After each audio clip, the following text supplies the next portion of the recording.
Os cavalos selvagens que desapareceram do mapa há 2 séculos estão voltando ao coração da Ásia Central, um retorno que ninguém achou que veria vivo. Durante anos, eles existiram apenas em livros científicos e vitrines de museus, tratados como lembranças de um ecossistema apagado. Até que uma decisão ousada reabriu um capítulo que o mundo tinha dado por encerrado. A espécie que muitos consideravam um fantasma recebeu uma nova chance, e não em um ambiente controlado, mas no meio de um território que parecia pronto para engoli-los de volta ao esquecimento. Esses animais nunca foram dóceis, nem no auge de sua história. Mesmo um treinador experiente sairia ferido se tentasse abordá-los como um cavalo comum. E foi por isso que uma iniciativa tomada na China deixou especialistas perplexos. Um grupo desses equinos foi solto diretamente em um dos desertos mais impiedosos do país. Cientistas classificaram a ideia como temerária. Mas a natureza não segue previsões, e o que ela fez em seguida virou um enigma que ninguém estava preparado para explicar. O resultado desse experimento selvagem não apenas desafiou os habitantes locais, ele enviou ondas de surpresa para laboratórios de biologia ao redor do planeta. De repente, pesquisadores se viram correndo atrás de respostas para um fenômeno que contradizia décadas de expectativa. Era como observar o renascimento de uma espécie que a própria ciência tinha declarado perdida, enfrentando um deserto que parecia determinado a rejeitá-la. A história da espécie quase terminou em 1969, quando um soldado de fronteira mongol avistou um único garanhão solitário antes que a poeira o engolisse no horizonte. Ninguém sabia, nem ele, que aquilo seria o último registro confirmado de um cavalo selvagem por muito, muito tempo. A criatura que durante séculos havia inspirado mitos e lendas simplesmente sumiu. Não houve anúncio, nem comoção. Apenas silêncio. Esses cavalos, chamados Taki ou espíritos das estepes, tinham resistido por milhares de anos sem jamais se render totalmente ao ser humano. Mas o século XIX mudou tudo. Em 1879, um explorador russo levou um crânio e uma pele para a Academia de Ciências em São Petersburgo, transformando um símbolo vivo das planícies em objeto de estudo. O que começou como curiosidade virou captura. E, com o avanço das décadas, zoológicos na Europa passaram a exibi-los como raridades de um mundo que estava desaparecendo. Enquanto isso, conflitos políticos, ocupação humana e a intensificação de perfurações de água em regiões remotas arrasaram seu habitat natural. A caça completou o estrago. Quando os últimos animais livres desapareceram, só restaram indivíduos espalhados pelo mundo, todos em cativeiro. E foi aí que a história poderia ter acabado de vez. O estoque genético sobrevivente era mínimo, apenas 12 indivíduos com linhagens distintas, 5 machos e 7 fêmeas. Um número tão baixo que muitos especialistas consideravam impossível recuperar a espécie sem intervenções radicais. Alguns defendiam congelar material genético e esperar por avanços de clonagem. Mas aconteceu algo inesperado. Em vez de desistir, zoológicos de vários países resolveram cooperar. Em 1959, nasceu o Livro Genealógico Internacional, um sistema que fazia muito mais do que catalogar nomes. Ele impedia que qualquer instituição monopolizasse linhagens, obrigava a troca contínua de reprodutores e transformava deslocamentos arriscados em rotinas necessárias. Aos poucos, a população em cativeiro cresceu. E na virada para os anos 1980, já havia mais de 1.000 indivíduos vivos em reservas e zoológicos, longe de livres, mas finalmente longe do colapso. Foi então que a China entrou em cena com uma proposta que surpreendeu até os mais otimistas: devolver esses cavalos ao território que seus ancestrais haviam perdido. Em 1985, o governo escolheu um canto árido no condado de Jinsar, em Xinjiang, um trecho de terra áspero, castigado pelo vento e com vegetação mínima. Nada convidativo, exceto por um detalhe crucial: era selvagem o bastante para que os cavalos reaprendem a ser o que sempre foram. Ao longo de 2 décadas, 24 animais chegaram de diversos países, transportados em aviões de carga barulhentos e adaptados aos poucos ao novo mundo. Passaram por quarentenas rigorosas, exames detalhados e uma reeducação alimentar baseada em plantas nativas. Para reacender instintos adormecidos, até marcas de predadores eram colocadas nas áreas cercadas, não para assustá-los inutilmente, mas para lembrá-los de comportamentos essenciais para a sobrevivência. A estratégia surtiu efeito. Com técnicas modernas de genética, o grupo de Jinsar conseguiu manter mais de 95% da diversidade conhecida dos ancestrais selvagens. Um feito extraordinário para uma espécie que quase desapareceu por completo. Mas genética não basta.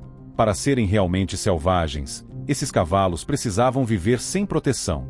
E foi isso que levou os pesquisadores a tomar uma decisão surpreendente em 2001, A decisão que iniciaria a etapa mais arriscada de todo o projeto.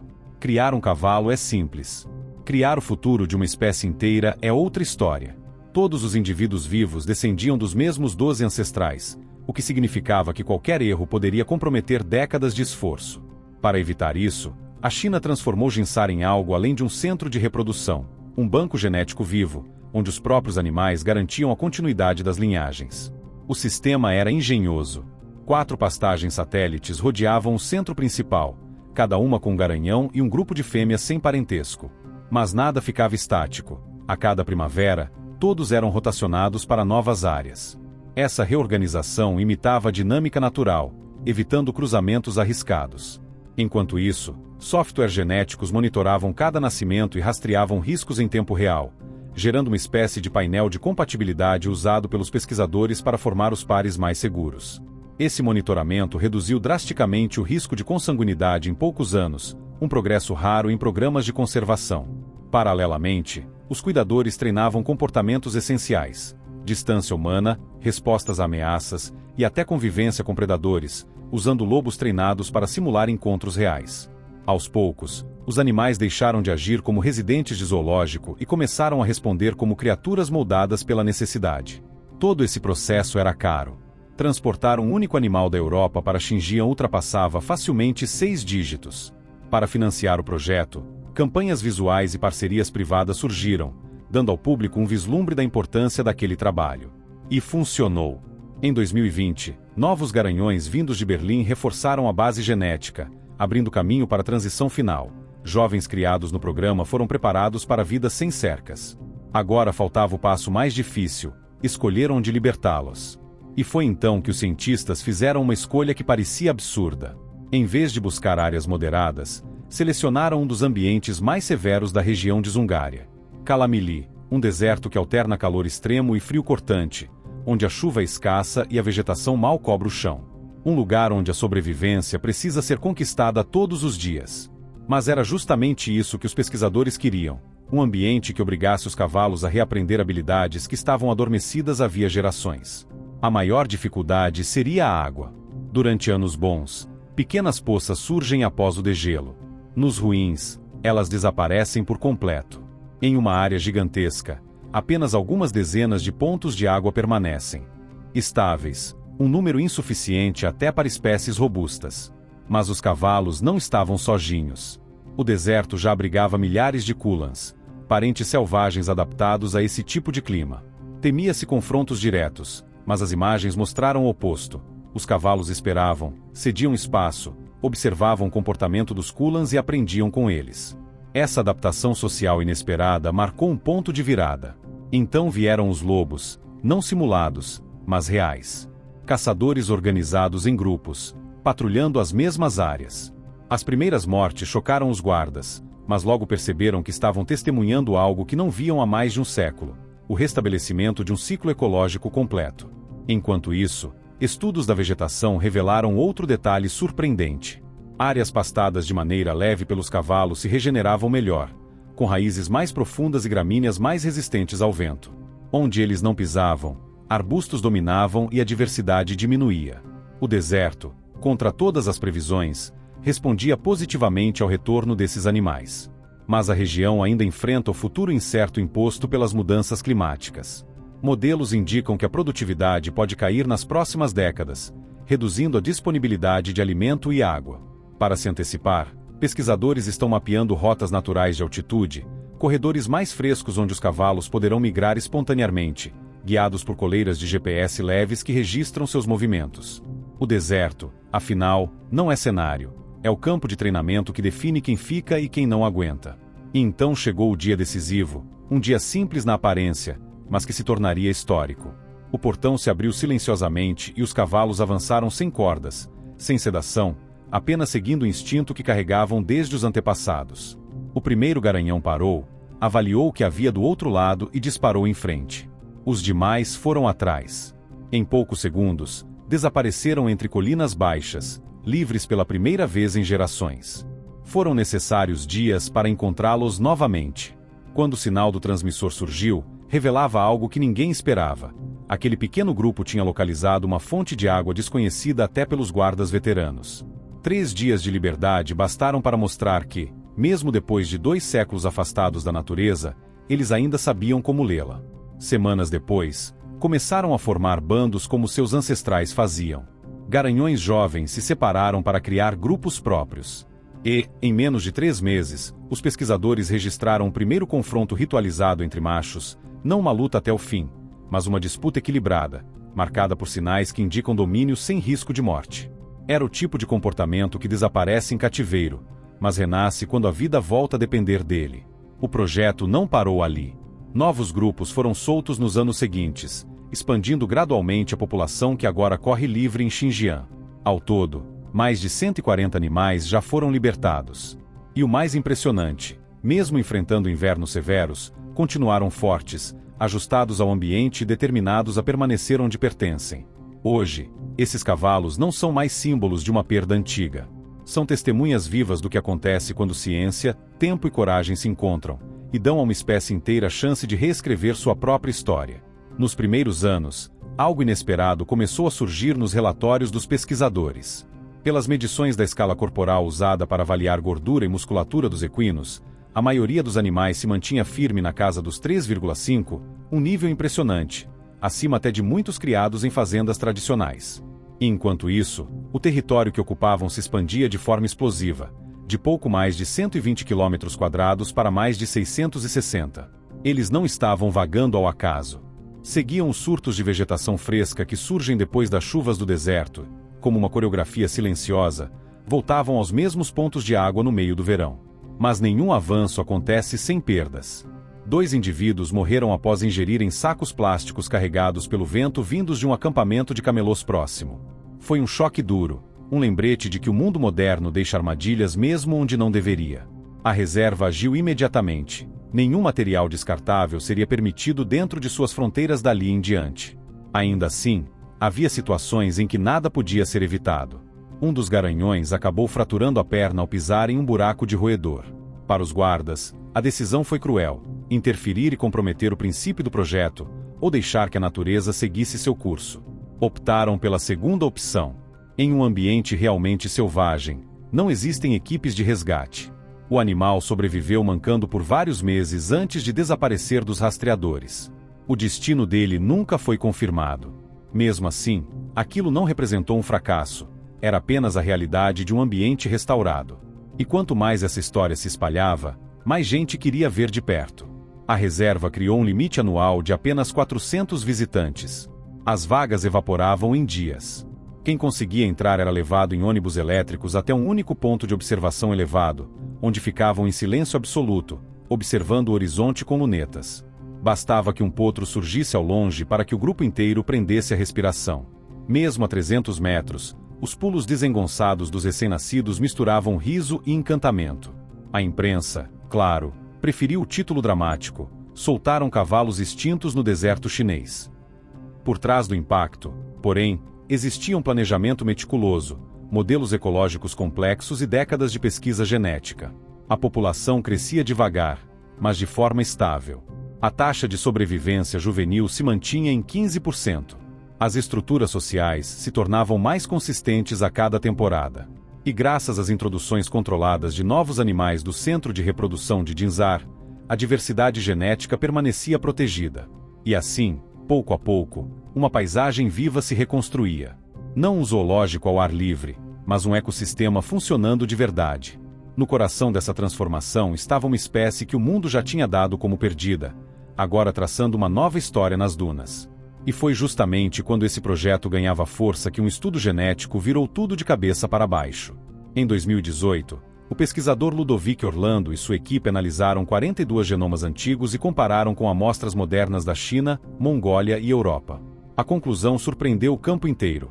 Os cavalos considerados os últimos verdadeiramente selvagens eram, na verdade, descendentes de animais domesticados há cerca de 5.000 anos por povos das estepes do Cazaquistão. Manchetes sensacionalistas correram o mundo, insinuando que isso colocava em dúvida todo o esforço de conservação, que fundos poderiam desaparecer, que o conceito de selvagem estaria arruinado. Mas quem trabalha no terreno não se impressiona com rótulos. Para eles, Comportamento natural e impacto ecológico valem mais que qualquer linhagem ancestral. A União Internacional para a Conservação da Natureza concordou e manteve a espécie na lista vermelha, pedindo mais estudos, não recuo. Foi então que a comunidade científica chinesa acelerou o passo. No Centro de Genomica da Universidade de Xinjiang, pesquisadores começaram a sequenciar cromossomos inteiros dos animais que já viviam na reserva de Calamely. Os resultados animaram o time. Os cavalos exibiam uma diversidade de nucleotídeos comparável à de zebras selvagens e superior à de algumas raças domésticas. Ainda melhor, o DNA mitocondrial revelou 6 linhagens maternas distintas, prova de que o programa de reprodução inicial evitou o erro clássico de depender de poucas fêmeas fundadoras. Depois veio a análise do sistema imunológico. Animais do deserto convivem com parasitas agressivos e precisam de um conjunto robusto de genes ligados à resposta imune. Enquanto cavalos domésticos carregam geralmente cerca de 8 variantes relevantes, o rebanho de Calamely tinha 12, um reforço vital contra doenças transmitidas por insetos. E não era só isso. Estudos feitos em 2022 mostraram que a microbiota intestinal desses animais tinha níveis extraordinários de bactérias capazes de digerir fibras extremamente duras, muito acima do observado em cavalos domésticos. Essa adaptação pode ser uma das chaves para sua sobrevivência em condições tão severas. Veterinários agora monitoram esses micro-organismos para detectar problemas antes mesmo que os sintomas apareçam. Até agora, tudo indica que o sistema está funcionando. Enquanto a comunidade científica internacional tentava acompanhar tantas descobertas, outro plano já estava em andamento, um ambicioso projeto para expandir a presença desses animais pelo país. Quando o grupo de Calamely se estabilizou, surgiu a pergunta: seria possível repetir essa conquista em outras regiões esquecidas da China? Em 2021, nasceu o projeto 3 Estrelas, com uma meta ousada: estabelecer 3 populações totalmente autossuficientes, cada uma com ao menos 150 adultos reprodutores, até 2035. A lógica era simples e estratégica: diversificar riscos. Se incêndios, doenças ou secas atingissem um grupo, os outros continuariam. O primeiro novo destino foi a reserva de Dakin Mountain, na Mongólia Interior. 13 animais iniciaram a jornada, cuidadosamente transportados em vagões adaptados com ventilação, acolchoamento e monitoramento constante. Até o batimento cardíaco era acompanhado em tempo real. Houve um pico de tensão ao cruzar uma ponte, mas todos chegaram calmos ao destino. Após um mês de adaptação, foram soltos. A cena reuniu autoridades e famílias de pastores locais, que futuramente se tornariam guardas da área. Enquanto os animais caminhavam rumo às colinas, turbinas eólicas giravam ao fundo, unindo tradição e tecnologia na mesma paisagem. Daquela vez, o terreno trouxe novos desafios. O clima era diferente, a vegetação mais alta, os invernos mais profundos. Com o tempo, colares de GPS mostraram que os animais precisavam se deslocar menos graças à oferta de alimento. Mas o inverno exigia preparação. Engenheiros instalaram barreiras simples de madeira para acumular neve e criar zonas protegidas onde os cavalos pudessem cavar para alcançar a vegetação. O segundo local escolhido ficava no corredor de Exi, um trecho histórico da Rota da Seda. 8 animais foram enviados para lá em 2023. A paisagem era marcada por arbustos ricos em minerais, bons para fêmeas em lactação. A proximidade de uma rodovia preocupou os biólogos, mas sensores acústicos mostraram que o impacto no comportamento era mínimo.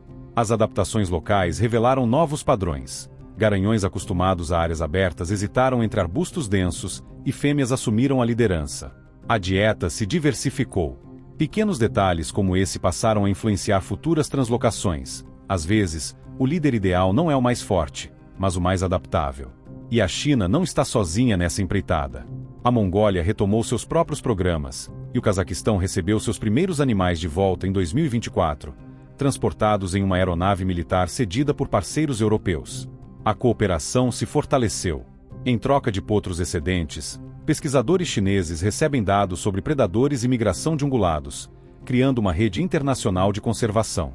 Ao final de 2024, a população de cavalos vivendo livremente em território chinês se aproximava dos 400 indivíduos, o suficiente para colocar o país perigosamente perto de atingir a meta das 3 populações estáveis. Um novo local próximo ao Lago Qinghai já está em avaliação. A sensação é clara: a iniciativa que começou como um experimento incerto se transformou em modelo para o mundo. Então, qual é a sua visão sobre a reintrodução de espécies antes consideradas extintas na natureza?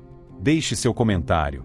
E, claro, Não esqueça de curtir e se inscrever para acompanhar mais conteúdo como este. Obrigado por assistir.